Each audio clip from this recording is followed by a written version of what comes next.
Have you ever asked yourself who you are actually trying to become? Not what you want? Who?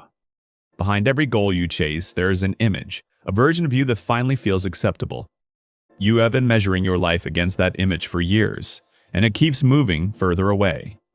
The closer you get, the higher it climbs. The harder you try, the more it shifts. This is not failure. This is the trap most adults never see. Most people spend decades chasing a self that was never theirs to become. They do not know they are running. They only know they feel behind.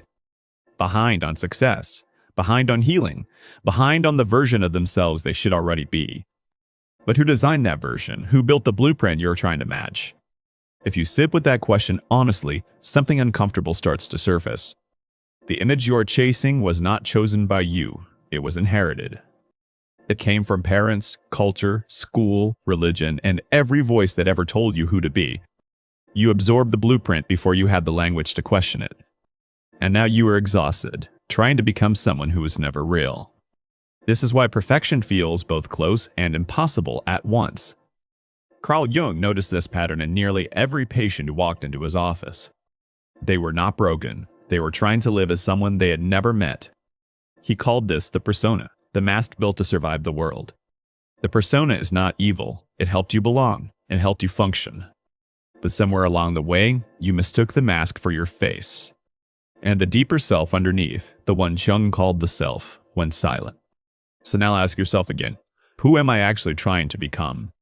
If the honest answer is someone you cannot fully name, you are not alone. Most adults have never met the person underneath the performance. They have only met the strategy, the image, the polished version that earns approval. Perfection is not a goal, it is a defense. It protects you from being seen as you actually are. Because being seen as you actually are feels dangerous. It always did. When you were small, certain parts of you were welcomed. Other parts were quietly rejected. You learned which expressions earned love. You learned which ones earned distance. Over time, you became a careful editor of yourself. The unedited self went into the shadow. The edited self became your identity. But the unedited self never left. It is still alive inside you, waiting.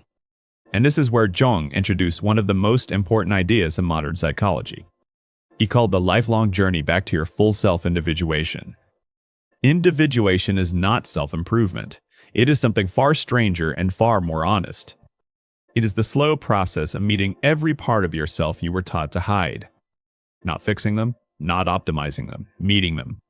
The frightened part, the angry part, the needy part, the wild part, the tender part. Each one carries something your polished self has been starving for. Perfection asks you to amputate these parts. Individuation asks you to integrate them. This is the difference most people never understand. Perfection is vertical. It points upward toward an image you will never reach. Individuation is inward. It moves downward into the parts of you already here. One leaves you exhausted, the other leaves you whole. But why does perfection feel so urgent if it never delivers what it promises? Because the persona believes its survival depends on it. The persona believes that if it stops performing, you will be abandoned. It learned this when you were too young to challenge a lesson. So it built a beautiful, exhausting cage, and it called the cage you. Picture this. You walk into a room. You scan every face for approval. You adjust your tone. You curate your words. You feel a quiet tension behind your smile. That tension is the persona working, and it never rests. The Jungians would say you are not living, you are managing an impression. This is why so many successful adults feel quietly empty. They have built the perfect outside. They have abandoned the inside. Comment below with one word, integration. Just that word, nothing else needed. Drop it as a small private vow to yourself that you are ready to begin. Then keep watching, because the next part is where the real work begins. What would it mean to stop chasing the image and start meeting the person? It would mean letting yourself be slow, inconsistent, strange, quiet, unfinished. It would mean tolerating the discomfort of being seen as incomplete. It would mean noticing the parts of you that the persona has been embarrassed by. The needy part that wants too much, the angry part that has no outlet. The lazy part that is actually grieving, the lonely part that hides behind productivity.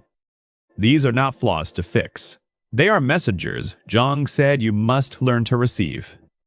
Each one is carrying information about the self you abandoned to survive. When you turn toward them, something unexpected happens. The exhaustion begins to lift, not because you achieved something, because you stopped running. Individuation is not a destination. It is a relationship with everything inside you. But Jung discovered something even more uncomfortable about this path. Most people will never walk it, not because they cannot, because they will not look down. Looking down means seeing the parts of you that the world taught you to disown. It means meeting the shadow, the hidden self, the disowned brilliance. Yes, brilliance. The shadow does not only hold what you fear, it holds what you buried.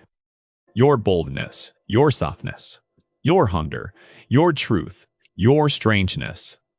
Perfection asks you to keep these hidden. Individuation asks you to bring them home. And the journey home is not made of grand transformations. It is made of small daily moments of honesty with yourself. You notice when you are performing, you pause, you ask what is real underneath. You stop punishing yourself for not being the image, you start meeting yourself instead.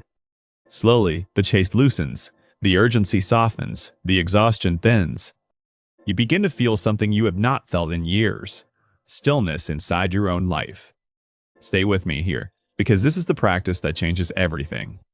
Tonight before sleep, ask yourself one question. Write it at the top of a page. The question is this: what part of me have I been trying to perfect into silence? Then sit. Do not strategize. Do not solve. Listen. Write whatever rises, even if it makes no sense. Especially if it makes no sense. Do this for 7 nights. Different parts will speak each night. You are not journaling. You are introducing yourself to the self you abandoned. This is the beginning of individuation, not a workshop, a conversation. The voice that answers will be unfamiliar at first. Stay with it. That unfamiliar voice is the one Jung spent his entire life trying to help people hear. It is the voice underneath the performance, the voice underneath the image. It is the voice of the self, the center Jung believed every person was reaching toward. Not the perfect self, the whole self. There is a profound difference. The perfect self is built from rejection. The whole self is built from inclusion. The perfect self exhausts you. The whole self steadies you. You do not need to become more. You need to disown less. This is the inversion most modern self-help refuses to teach. You are not behind. You are fragmented. And fragmentation is healed through return. Return to the parts of you that were too much, too soft, too loud, too honest. Return to the child who was told to settle down, the teenager who was told to grow up. Return to the adult who learned that being polished mattered more than being true. Each return is a small act of individuation. Each one rebuilds the self you almost lost. So the question is no longer who are you trying to become? The question is, who have you been trying not to be? Sit with that until it stings a little. The sting is recognition. Recognition is where individuation begins, not in theory, and honest looking. Carl Jung once wrote that the privilege of a lifetime is becoming who you truly are. Not who you should be, not who they wanted, who you truly are. That becoming is not a project. It is a permission. Permission to stop performing. Permission to stop perfecting. Permission to be met. You are not a draft of someone better. You are a person waiting to be inhabited. The chase ends the moment you turn around and walk inward. The image will keep calling. Let it call. You do not have to answer anymore. Your shadow is not your enemy. It is your messenger.